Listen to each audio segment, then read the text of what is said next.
everyone, welcome back to my channel. My name is Darian and today I have a special video because I have my very first original book tag.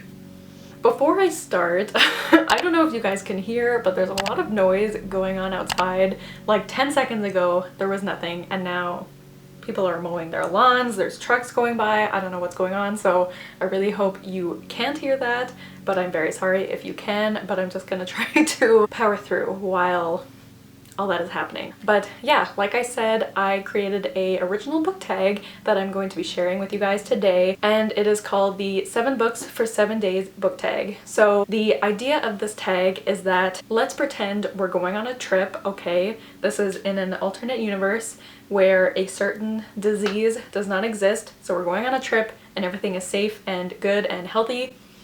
Amazing, and we are going from Monday to Sunday, and for each day of the week there is a different question and you have to name a book for each question because that's how book tags work.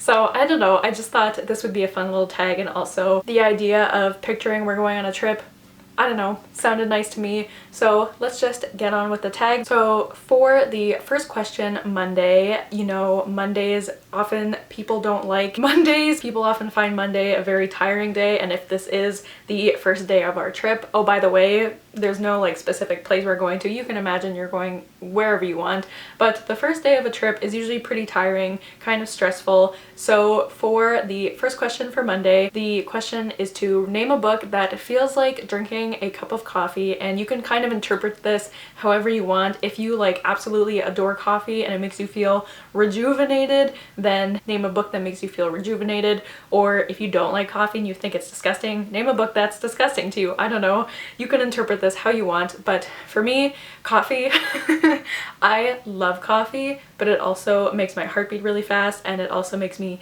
jittery, and sometimes if I have too much coffee then I feel stressed. So the book I think that encapsulates those feelings is A Torch Against the Night by Sabaa Tahir. This is the second book in the Ember in the Ashes series, and first of all, I really love this series. I've only read the first 2 books, I know, I'm very sorry, but I liked this book even more than the second book, even more than the first book, and this book, like, I loved it, just like I love coffee, but oh my god, did this book make me feel stressed. So, I mean, it's kind of like a running joke on this channel now that I never know how to describe An Ember in the Ashes.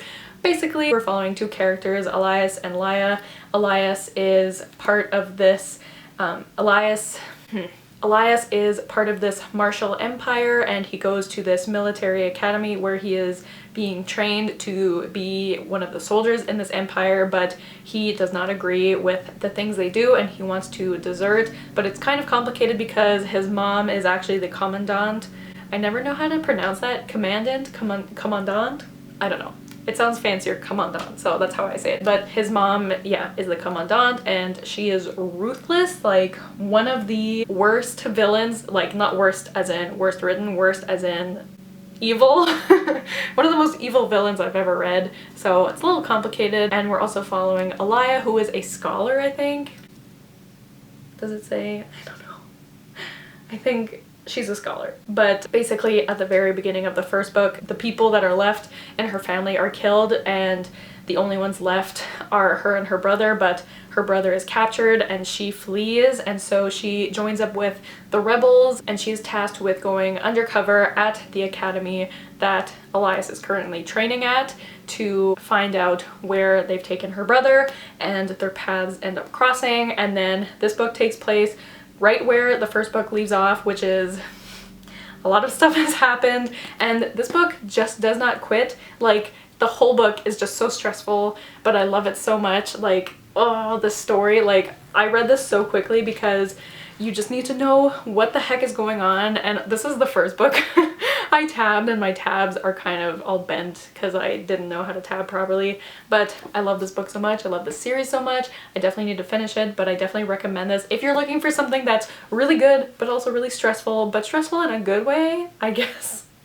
But maybe a little bit in a bad way, but yeah, I love this book so much. So that's my answer for Monday. So obviously next is Tuesday, our first full day on the trip, and we realize that we have forgotten something very important, which I feel like happens on a lot of trips. The second day you're there, you're like, oh my god, I forgot this very important thing, I don't know what. So the question for Tuesday is to name a book that you found forgettable. What was my answer? I forgot my answer, how fitting.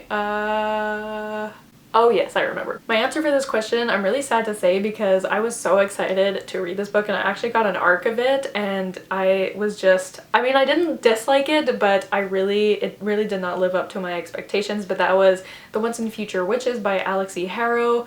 This book, I'll try to give a synopsis, but as the question says, I did find it forgettable. You're following these three sisters who are discovering that they're witches and they've kind of been separated for many years, but then they reconnect in New Salem where witches are kind of like, they don't, I remember the tagline of the book is that like witches don't exist, not yet, or something like that, but they will, something like that. And so they kind of start to discover that they may be witches, and then, oh, it's also during the suffragette movement.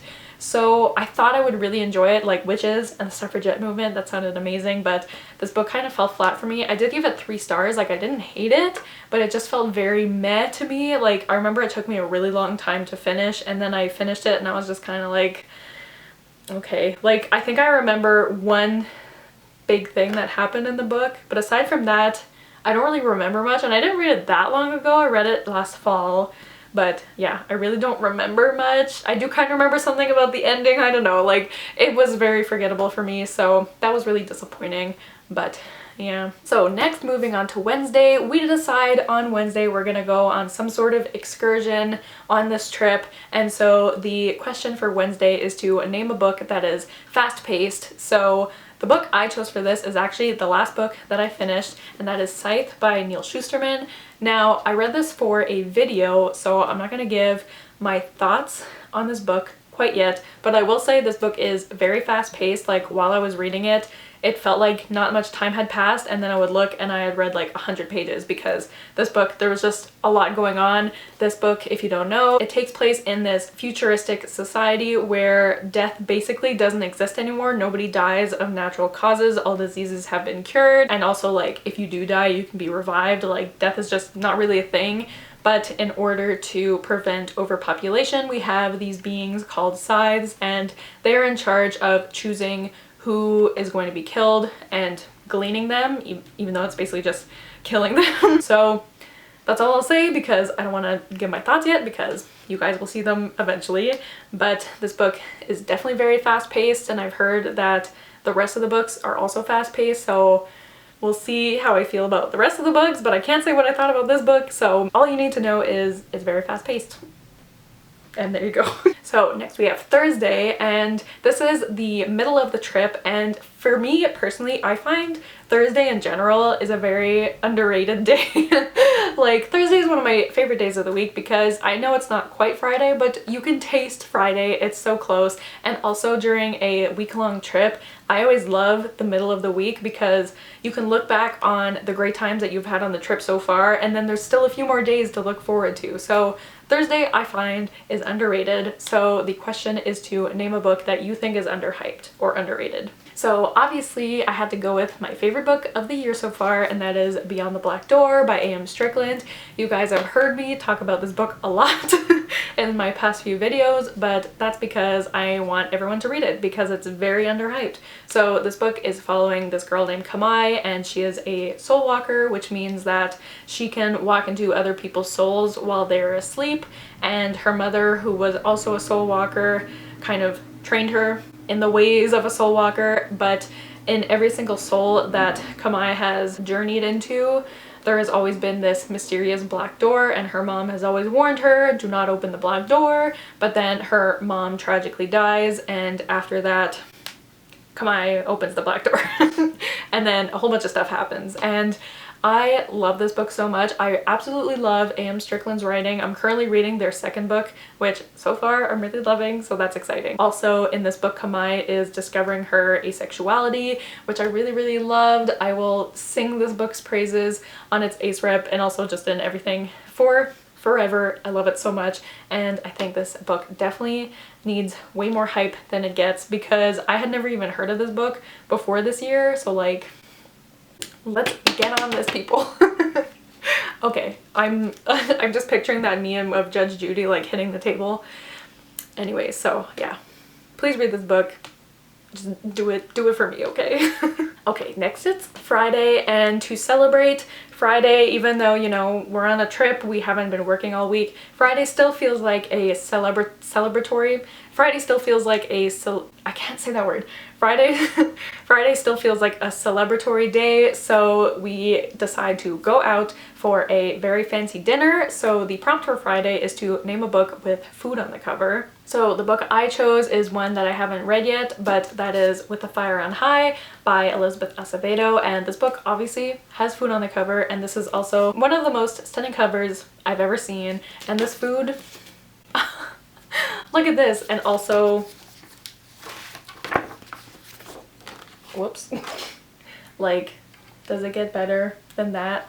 I don't think so. So this book, I believe, follows this girl named Amani, and she is, I think, 16, and she is a teen mom, and so she's trying to balance, you know, school with raising her kid, and I think it's just about her life. And she also loves to cook, hence the food on the cover, and I think she lives with her grandmother. And I've just heard amazing things about this book, and I love Elizabeth Acevedo's writing, so I'm very excited to read it, and I can't wait to read about all the food that she cooks and get hungry, so that'll be great. So next comes Saturday, which means the trip is almost over, and you really don't want this trip to end. You have had a great time so far, and so since you don't want the trip to end, but it's coming to an end, the question for Saturday is to name a book that ends in a cliffhanger. And so, I mean, I had to. This is Strange the Dreamer by Laini Taylor, my favorite book of all time. We all know this, unless you're new here. Hi, I love this book with my whole heart, and this definitely ends on a cliffhanger, kind of literally. This book is about this boy named Laszlo Strange, and Laszlo has always been obsessed with this lost city of Weep, and everyone kind of thinks that Weep is a myth. No one really believes in it anymore until Laszlo gets a chance to maybe visit Weep, and that's all I really want to say about the book. I never want to give too much of a synopsis because I feel like this book is best going into it knowing close to nothing, which is how I went into it the first time I read it, and I love this book so much. It's so amazing. I will just talk about this book forever, and it definitely ends on a cliffhanger, and thank God Muse of Nightmares starts literally right where this book left off because I needed answers right away. So yes, please read it, and make sure you have Muse of Nightmares on hand so you can pick it up right after you finish this one, because trust me, you're gonna need the next book right away. Trust me, okay? Okay. And finally, it is Sunday, which means the trip is over. We are all very sad, and so the question for Sunday is to name a book that made you cry, or if you don't usually cry in books, name a book that made you really emotional or something like that. So the book I chose, I haven't talked too much about on my channel, aside from when I read it and I talked about it in my wrap-up, but the book I chose is When Breath Becomes Air by Paul Kalanithi, and this is probably the book that made me cry the most, just because first of all, this book is nonfiction. It is I guess a memoir about this guy, Paul Kalanithi, who was a neurosurgeon, I believe. He loved his job so much, and a lot of the book is him talking about his work and stuff he learned from his patients, and I thought the book would kind of, like, all that medical talk would kind of get lost on me, but I found it so interesting the way he told it. Like, he was such an amazing writer, and when he was, I think in his late 20s or early 30s, he was diagnosed with a terminal illness, and so he talks about doing his work while also dealing with this illness, and then he ended up passing away before he had finished the book. So his wife wrote the epilogue of the book, and she talks about when he stopped writing because he was too sick, and then talking about his final days, and I don't see how anyone can read that and not just absolutely sob. Like, while you're reading the book, you get to know Paul so well, and it feels like you're just his friend, and like going into the book, you know he passes away, like it says in the blurb, so while you're reading it, you're like, maybe he doesn't die, but I mean, obviously, you know, he does, and it's just so heartbreaking. And obviously his wife loved him so much, and they also had a little baby, and oh my god, it was so sad. But I just really liked that book a lot. It's one of my favorite nonfiction, so I definitely recommend it, but definitely make sure you're in the right headspace too, because it's definitely very emotional. But I just really love that book. So yeah, that's the 7 books in 7 days book tag. I have tagged a whole bunch of people down below, but if you want to do this tag, I tag literally everyone. I would love to see people do this tag, so if you do end up doing this tag, please send it to me or tag me on Twitter or something like that. I really want to see it. If you hear that cracking, it's my toe. I don't know what it's doing, but yeah, I would love to see people do this tag. So yeah, definitely let me know if you end up doing it. But I hope you guys enjoyed it, and I hope you had a great trip. We had a great trip together. But yeah, thank you guys so much for watching. Don't forget to like, comment, and subscribe, and I'll see you guys soon with another video soon. Bye!